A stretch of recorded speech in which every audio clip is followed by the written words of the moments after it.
नमस्कार। एनटिभी कोहलपुर समाचारमा स्वागत छ। म प्रेम बुढा छेत्री र साङ्केतिकरणमा हुनुहुन्छ दोभासे रति बस्नेत। देशभर मनसुन सक्रिय भएसँगै क्षति बढ्दै गएका खबरहरू आउन थालेका छन्। विभिन्न ठाउँमा पहिरो खसेर सडक अवरुद्ध हुने क्रम बढ्न थालेको छ। पानी पर्ने क्रम जारी रहेकाले अबका केही दिन विपदजन्य घटनाबारे सचेत हुन आवश्यक देखिएको छ। आजको समाचारमा जनताका नजिकका सरकारले गर्नुपर्ने विपद पूर्व तयारीबारे नागरिकको सुझावको विषय छ। त्यसबाहेक चरम आर्थिक सङ्कट बेहोरिरहेको श्रीलङ्कामा अत्यावश्यक बाहेक इन्धन बिक्रीमा लगाइएको रोक अनि आइसिसी विश्वकप क्रिकेट लिग 2 का लागि नेपाली टोलीको यात्राको खबर पनि। तर सुरुमा प्रमुख समाचार। आजदेखि पर्सिसम्म देशका धेरै ठाउँमा पानी पर्ने सम्भावना। निरन्तरको वर्षाले केही ठाउँमा सडक अवरुद्ध, नदीहरूमा बाढीको उच्च जोखिम। लगातारको वर्षाले रूपन्देहीको बुटवलमा विभिन्न स्थान जलमग्न। पहिरोबाट ज्योतिनगरका 2 घरमा पूर्ण क्षति। अन्य क्षतिको विवरण सङ्कलन हुँदै। वर्षाका कारण हवाई उडान नियमित हुन नसक्दा हुम्लाका स्थानीयहरू मर्कामा। उपभोग्य सामानहरूको मूल्यमा समेत वृद्धि। श्रीलङ्कामा 2 हप्ताका लागि अत्यावश्यक बाहेकका गाडीहरूलाई पेट्रोलियम पदार्थ बिक्रीमा रोक। सहरी क्षेत्रका सबै विद्यालय बन्द। र आइसिसी विश्वकप क्रिकेट लिग 2 अन्तर्गत श्रृङ्खला तयारीका लागि नेपाली टोली क्यानाडा प्रस्थान। 1 दिवसीय श्रृङ्खला जुलाई 11बाट सुरु हुने।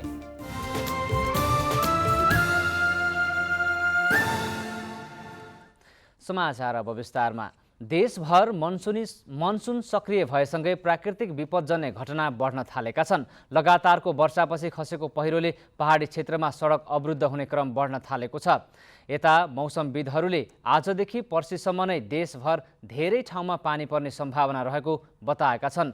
मौसमविद सजिना साक्यका अनुसार यो समयमा 7 प्रदेशका केही ठाउँमा ठूलो पानी पर्ने सम्भावना छ। आजदेखि पर्सिसम्म नै पानी पर्ने र केही ठाउँमा ठूलो वर्षा समेत हुने भएकाले बाढी पहिरोको जोखिम धेरै रहेको उहाँले बताउनुभयो।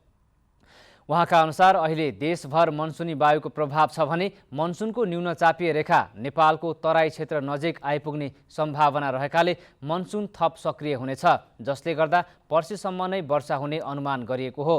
राति पनि ठूलो पानी पर्ने सम्भावनाले जोखिम अझै बढेको छ। भिरालो जमिन र नदी आसपासका क्षेत्रमा बस्नेलाई सावधानी अपनाउन मौसमविदले आग्रह गर्दै आएका छन्। यसपालिको बर्खामा औसतभन्दा बढी पानी पर्ने अनुमान गरिएकाले विपद प्रतिकारलाई प्रभावकारी बनाउन जरुरी देखिएको छ। आज बिहानैदेखि परेको अविरल वर्षासँगै आएको बाढीले बुटवलका विभिन्न स्थान जलमग्न भएका छन्। बुटवलका बजार क्षेत्र र सडक डुबानमा परेका छन्। बुटवलको ज्योतिनगरमा भेलका कारण स्थानीयवासी त्रसित बनेका छन्। घरभित्र हिलो र लेदो सहितको पानी पसेपछि स्थानीयलाई सुरक्षित स्थानमा सार्ने र सतर्क रहन सूचना जारी गरिएको छ। बुटवलको उत्तरी भेगको ज्योतिनगरमा आज आएको पहिरोले 2 घरमा पूर्ण क्षति गरेको छ। त्यस्तै अरू 22 घरमा आंशिक क्षति भएको छ। वर्षाको भलसहित लेदो पसेर घरहरूमा क्षति पुगेको हो। बुटवल उपमहानगर र इलाका प्रहरी कार्यालयले क्षतिको पूर्ण विवरण आइ नसकेको जनाएको छ। स्थानीयका अनुसार मानवीय क्षति नभए पनि 2 घरमा बस्न सक्ने अवस्था छैन। ज्योतिनगरको बस्तीमा गत वर्षदेखि पहिरो खस्न थालेको हो। उपमहानगरले बस्ती जोगाउन केही दिन अगाडिबाट पानीको भल तर्काउने कामको लागि सुरुवात गरेको थियो, तर त्यसले झन लेदो सहितको ढुङ्गा माटो बस्तीमा ल्याएको स्थानीयको भनाइ छ। चुरेबाट बगेर आएको लेदोका कारण त्यहाँका आधाभन्दा बढी घरमा पानी पसेको छ। गत वर्ष घर नै छाडेर हिँड्न बाध्य भएका लक्ष्मीनगर, ज्योतिनगर, मिलनपथका स्थानीयलाई फेरि चुरेबाट लेदो बग्न सुरु गरेपछि त्रास बढेको छ। बुटवलका अमरपथ, राजमार्ग, चौराहा, कालिका नगर, देवीनगर, दीपनगर, सुक्खानगर लगायतका क्षेत्रमा सडकबाटै भल बगेको छ। मोतीपुर, सेमलार र तिलोत्तमाका कतिपय बस्तीमा घरभित्रै पानी पसेको स्थानीयले बताएका छन्। रूपन्देहीका तिनाउ, दानव, रोहिणी, कञ्चन लगायतका खोलामा पनि पानीको बहाव बढेको छ। यसैबीच पालिकाहरूले स्थानीयलाई सतर्क रहन आग्रह समेत गरेका छन्। बुटवल दोभान सडक खण्ड केही समय अवरुद्ध भएको थियो। यस्तै पानी पर्ने सम्भावना रहेकाले खोला नदी किनारमा बसोबास गर्नेहरूलाई समेत सचेत र सजग रहन आग्रह गरिएको प्रहरीले जनाएको छ। वर्षाका कारण कतिपय स्थानमा पहिरो खस्दा सडक यातायात प्रभावित हुने क्रम बढेको छ। दार्चुला जिल्लाका विभिन्न स्थानमा सोमबार रातिदेखि परेको पानीका कारण पहिरो खस्दा सडक अवरुद्ध भएका छन्। खलङ्गा दल्लेक खार सडक अन्तर्गतको मालबेला क्षेत्रमा सडक माथिबाट पहिरो खस्दा अवरुद्ध भएको सडक खुलाउने प्रयास जारी छ। सडक अवरुद्ध हुँदा काटै, मुल्ला, मैखोली, दल्लेक लगायतका नौगाड गाउँपालिकाका विभिन्न ठाउँको आवागमन प्रभावित भएको छ। यसैबीच सल्यान जिल्लाका 8 दर्जन बढी बस्तीहरू पहिरोको उच्च जोखिममा रहेका छन्। 10 स्थानीय तह रहेको सल्यानमा 90वटा बस्ती पहिरोको जोखिममा परेका हुन्, जसका कारण 2000 भन्दा बढी परिवार प्रभावित भएका छन्। 90 मध्ये 35 उच्च जोखिममा छन् भने 55 मध्यम जोखिममा रहेका छन्। भूसंरक्षण कार्यालय सुर्खेतको तथ्याङ्क अनुसार बनगाड कुबुन्डे नगरपालिका, बागचौर नगरपालिका, कालीमाटी गाउँपालिका, छत्रेश्वरी गाउँपालिका, कपुरकोट गाउँपालिका, कुमाख र दार्मा गाउँपालिकाका बस्तीहरू जोखिममा रहेका छन्। ढुङ्गा सहितको पहिरो खसेपछि अवरुद्ध सिद्धार्थ राजमार्ग खुलेको छ। सडक डिभिजन कार्यालय पाल्पा र प्रहरीको पहलमा पहिरो पन्साएपछि तानसेन बुटवल सडक एकतर्फी खुलेको हो। गैरातीदेखि परेको वर्षाका कारण सो राजमार्गको पानी मिल, जडीबुटी तथा सिद्धबाबा क्षेत्रको आधा दर्जन स्थानमा सडक अवरुद्ध भएको थियो। दिउँसो पानी पर्न छाडेपछि पहिरो हटाई एकतर्फी सवारी आवागमन हुने गरी बाटो खुलाइएको दोभान प्रहरी चौकीले जनाएको छ। सडक डिभिजन कार्यालयले बिहानैदेखि पहिरो पन्साउने प्रयास गरे पनि निरन्तर वर्षा भएका कारण पहिरो पन्साउन समस्या भइरहेको बताइएको थियो। बाटो खुलेसँगै बिहानैदेखि अलपत्र परेका यात्रुहरू गन्तव्यमा लागेका छन्। पहाडबाट ढुङ्गासहित पहिरो खस्ने समस्याका कारण यो सडकमा यात्रा 12 महिना कष्टकर हुने गरेको यात्रुहरूको भनाइ छ। देशभरि यस वर्षको मनसुन सक्रिय भएसँगै प्राकृतिक विपत्तिका जोखिम बढ्न थालेको छ। बाढी पहिरो जस्ता विपदबाट जनधनको क्षति न्यूनीकरण गर्न स्थानीय तहको पूर्व तयारी र भूमिका कस्तो हुनुपर्ला भनेर आज हामीले पाल्पाका केही नागरिकलाई सोधेका छौँ। हेरौँ आजको आवाजमा।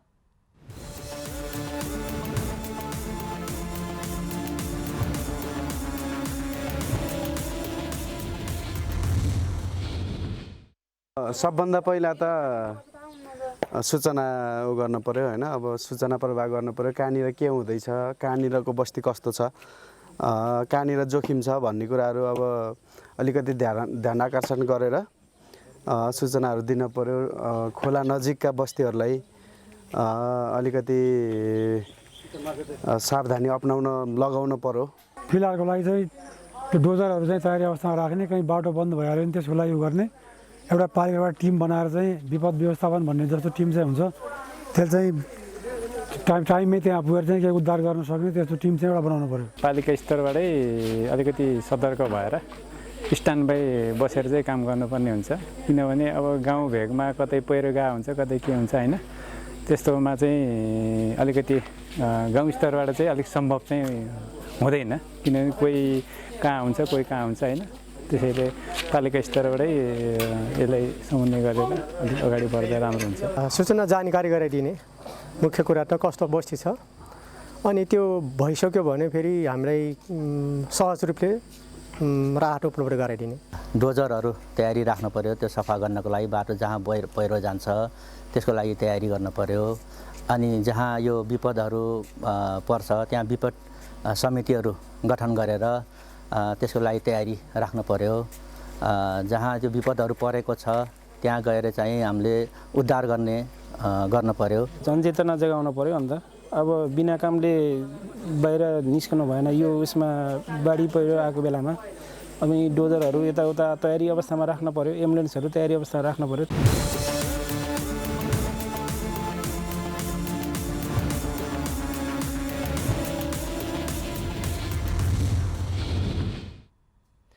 समाचारको क्रम जारी नै छ। अहिलेलाई एकैछिनको विश्राम।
विश्रामपछि समाचारमा पुनः स्वागत छ। अब बाँकी समाचार। डोल्पामा रहेको जगदुल्ला जलविद्युत आयोजना स्थलमा सडक निर्माण गर्नका लागि देखिएको समस्या फुकाउनका लागि सहमति भएको छ। जलस्रोत तथा ऊर्जा विकास मन्त्रालयमा भएको छलफलमा उक्त सहमति भएको हो। छलफलमा कर्णाली प्रदेश जलस्रोत तथा ऊर्जा विकास मन्त्री गणेश प्रसाद सिंह, भौतिक पूर्वाधार तथा शहरी विकास मन्त्री पदमबहादुर रोकाया, उद्योग पर्यटन वन तथा वातावरण मन्त्री छिरिङ डमडुल लामा, जगदुल्ला जलविद्युत कम्पनीका प्रबन्ध निर्देशक प्रकाश अधिकारीका बीच छलफल भएको हो। सडक निर्माणका लागि वातावरणीय प्रभाव मूल्याङ्कन हप्ता दिनभित्र टुङ्गो लगाउनका लागि सहमति भएको मन्त्री सिंहले बताउनुभयो। भौतिक पूर्वाधार तथा शहरी विकास कार्यालय डोल्पाबाट सडक निर्माणका लागि ठेक्का लागेको छ। त्रिवेणी स्थित भेरी नदीमा पुल निर्माण गर्न आयोजनाले नै ठेक्का लगाएको छ। आफ्नो मन्त्रालय अन्तर्गत हुने सम्पूर्ण कामहरू छिटोभन्दा छिटो हल गर्ने मन्त्री रोकायाले बताउनुभयो। जाजरकोट डोल्पा सडक खण्डको त्रिवेणीबाट आयोजना स्थलमा सडक लिनका लागि 920 मिटर लामो भिर फोड्न विस्फोटन पदार्थ प्रयोग गर्नुपर्ने हुन्छ। त्यसका लागि वातावरणीय प्रभाव मूल्याङ्कन आवश्यक पर्ने भएकाले त्यसका लागि भौतिक पूर्वाधार तथा शहरी विकास मन्त्रालयले सहयोग गर्ने सहमति भएको हो। हुम्लामा नियमित हवाई उडान हुन नसक्दा समस्या भएको छ। जिल्लामा लगातार वर्षाका कारणले गर्दा नेपालगञ्ज सुर्खेतबाट आउने उडानहरू बन्द भएका हुन्। मुख्य यातायात मार्ग नै नियमित नभएपछि जिल्ला सदरमुकाम सिमकोटका पसलहरूमा महँगी भई उपभोग्य सामानहरूको मूल्य वृद्धि भएको छ। विकास निर्माणमा प्रयोग हुने पाइप, सिमेन्ट, सरिया जस्ता निर्माण सामग्रीहरू समेत ढुवानी नहुँदा निर्माण कार्य नै ठप्प भएको छ। स्थानीय बासिन्दा महँगीमा परेको कृषक परेक बहादुर रोकायाले बताउनुभयो। उहाँले हुम्ला जिल्लामा खाद्यान्नको समेत समस्या भएको जानकारी दिनुभएको छ। यसैबीच मौसम खराब हुँदा आन्तरिक उडान समेत प्रभावित भएका छन्। सुर्खेतको वीरेन्द्रनगर स्थित औद्योगिक ग्राममा प्रथम साना लघु घरेलु तथा महिला उद्यमीद्वारा उत्पादित वस्तुहरूको कर्णाली प्रादेशिक प्रदर्शनी महोत्सव सुरु भएको छ। आज प्रदर्शनीको उद्घाटन गर्दै कर्णाली प्रदेशका उद्योग पर्यटन वन तथा वातावरण मन्त्री छिरिङ डमडुल लामाले कर्णाली सरकार उद्यमीसँग हातेमालो गरेर अघि बढ्न तयार रहेको बताउनु भएको छ।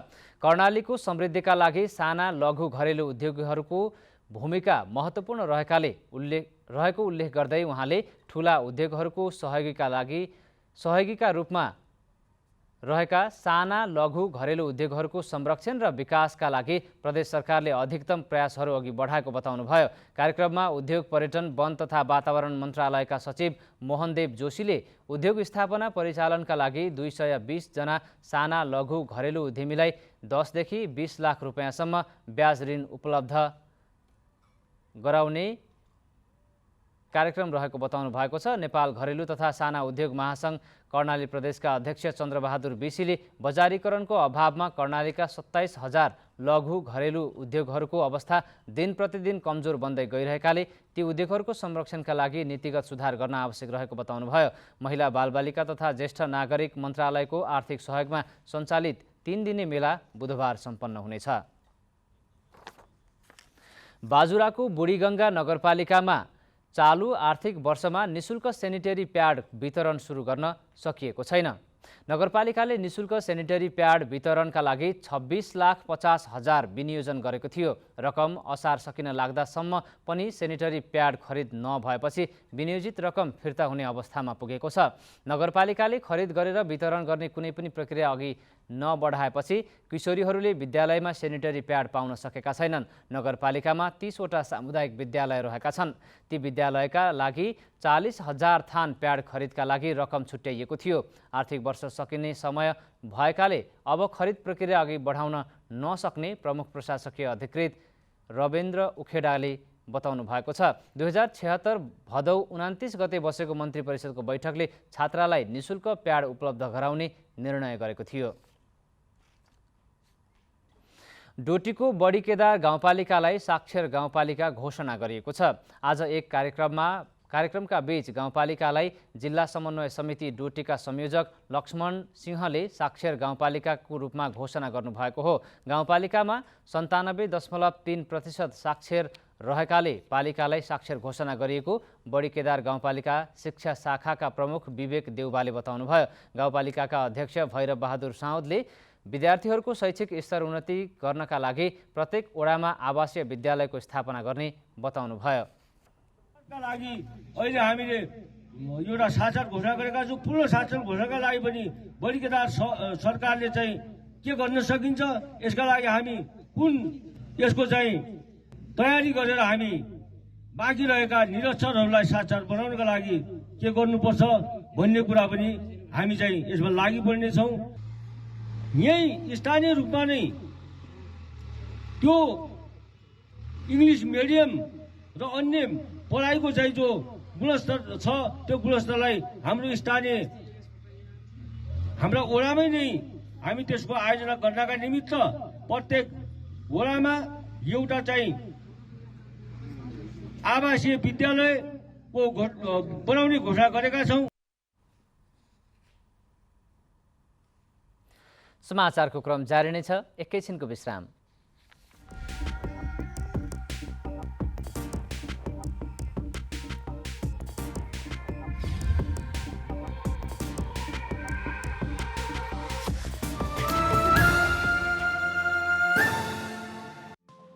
केही नयाँ केही फरक।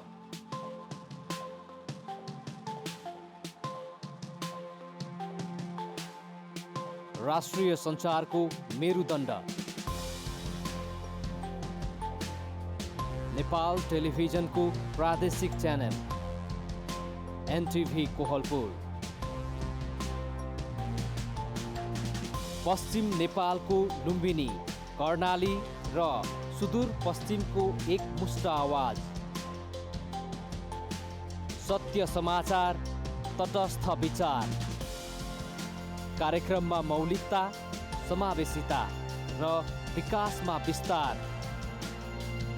डिजिटल दुनियाँमा तपाईको विचार र भावनालाई संसारसँग जोड्दै एनटिभी कोहलपुर। सूचना, शिक्षा र मनोरञ्जनको यो यात्रा हो समृद्धिको।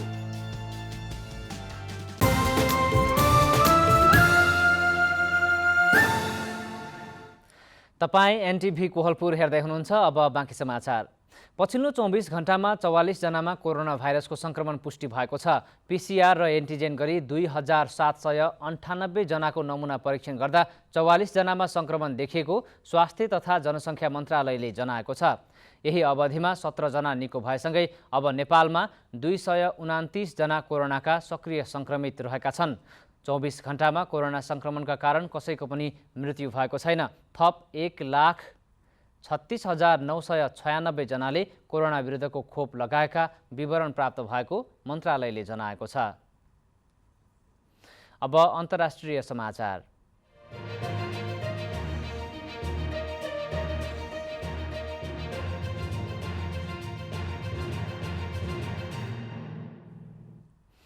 श्रीलङ्काले 2 हप्ताका लागि अत्यावश्यक बाहेकका गाडीहरूलाई पेट्रोलियम पदार्थ बिक्री गर्न बन्द गरेको छ। खराब आर्थिक सङ्कट भोगिरहेको श्रीलङ्काले जुलाई 10 तारिकसम्मका लागि सार्वजनिक बस, रेल, चिकित्सा सेवा र खाद्यान्न ढुवानीका लागि प्रयोग हुने गाडीलाई मात्र पेट्रोल भर्न दिने घोषणा गरेको अन्तर्राष्ट्रिय सञ्चार माध्यमहरूले बताएका छन्।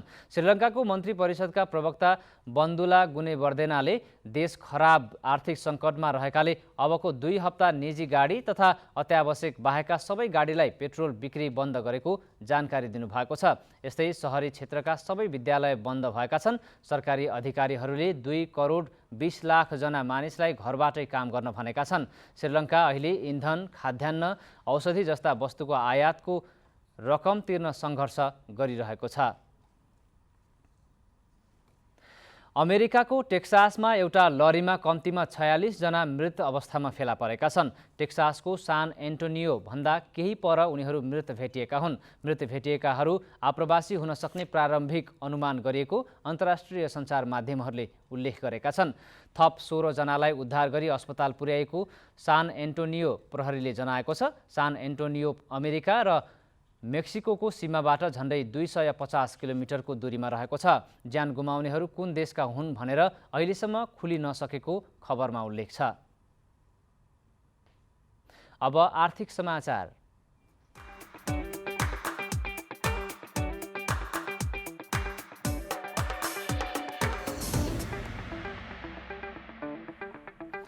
शेयर बजार आज पनि दोहोरो अङ्कले घटेको छ। शेयर बजार परिसूचक नेप्से आज 11.82 अङ्कले घटेर 1921.31 बिन्दुमा झरेको हो। बैंक र जीवन बिमा बाहेक अरू सबै समूहको शेयर घटेको दिन बजारसँगै कारोबार रकम पनि कमी आएको छ। 230वटा कम्पनीको 30,37,000 किता शेयर 1,05,82,00,000 रुपियाँमा कारोबार भयो। सबैभन्दा धेरै एसियन लाइफ इन्सुरेन्सको 7,31,00,000 रुपियाँको शेयर किनबेच भएको छ। आज लक्ष्मी इक्विटी फन्डको शेयर झन्डै 6% तथा जनरल इन्सुरेन्स, युनाइटेड मर्दी हाइड्रो, सिङ्गटी हाइड्रो र नेपाल इन्सुरेन्सको शेयर 4% भन्दा धेरैले घटेको छ। समग्रमा बजार घटे पनि CYC नेपाल लघुवित्तको शेयर 10%ले तथा उन्नति सहकारी लघुवित्तको शेयर झन्डै 8%ले बढेको छ। अब खेलकुद समाचार।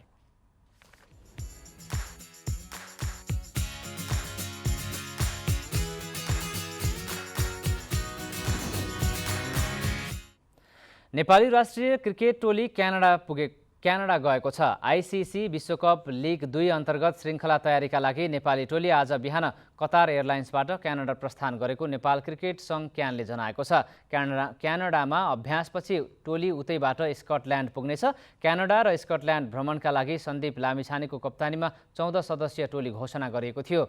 नेपालले क्यानाडाको राष्ट्रिय टोलीसँग जुलाई 4 र 5 मा 2वटा एकदिवसीय श्रृङ्खला तथा स्थानीय क्लबसँग 1 खेल खेल्ने तालिका छ।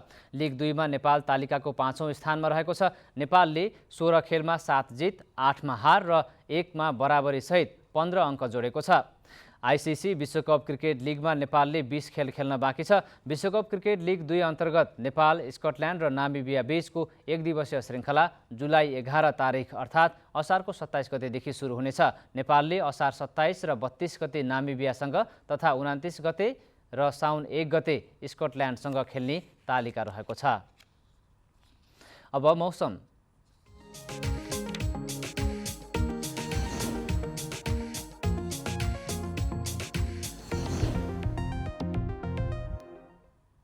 आज प्रदेश 1, मध्य प्रदेश, बागमती प्रदेश, गण्डकी प्रदेश, लुम्बिनी प्रदेशका थोरै र सुदूरपश्चिम प्रदेशका 1-2 स्थानमा भारी वर्षा भयो। यस्तै आज राति प्रदेश नम्बर 1, मध्य प्रदेश, बागमती प्रदेश, गण्डकी प्रदेश र लुम्बिनी प्रदेशका थोरै स्थानहरूमा भारी तथा 1-2 स्थानमा धेरै वर्षाको पनि सम्भावना रहेको छ।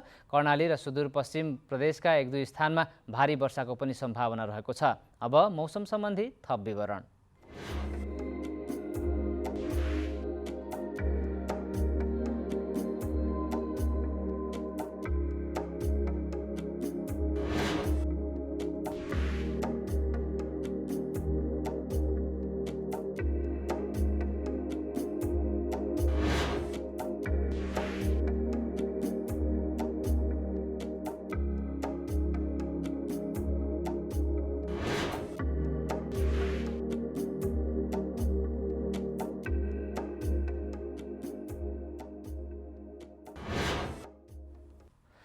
समाचारको अन्त्यमा प्रमुख समाचार पुनः एकपटक। आजदेखि पर्सिसम्म देशका धेरै ठाउँमा पानी पर्ने सम्भावना। निरन्तरको वर्षाले केही ठाउँमा सडक अवरुद्ध, नदीहरूमा बाढीको उच्च जोखिम। लगातारको वर्षाले रूपन्देहीको बुटवलमा विभिन्न स्थान जलमग्न। पहिरोबाट ज्योतिनगरका 2 घरमा पूर्ण क्षति। अन्य क्षतिको विवरण सङ्कलन हुँदै। वर्षाका कारण हवाई उडान नियमित हुन नसक्दा हुम्लाका स्थानीयहरू मर्कामा। उपभोग्य सामानहरूको मूल्यमा समेत वृद्धि। श्रीलङ्कामा 2 हप्ताका लागि अत्यावश्यक बाहेकका गाडीहरूलाई पेट्रोलियम पदार्थ बिक्रीमा रोक। सहरी क्षेत्रका सबै विद्यालय बन्द। र ICC विश्वकप क्रिकेट लिग 2 अन्तर्गत श्रृङ्खला तयारीका लागि नेपाली टोली क्यानाडा प्रस्थान। 1 दिवसीय श्रृङ्खला जुलाई 11 बाट सुरु हुने।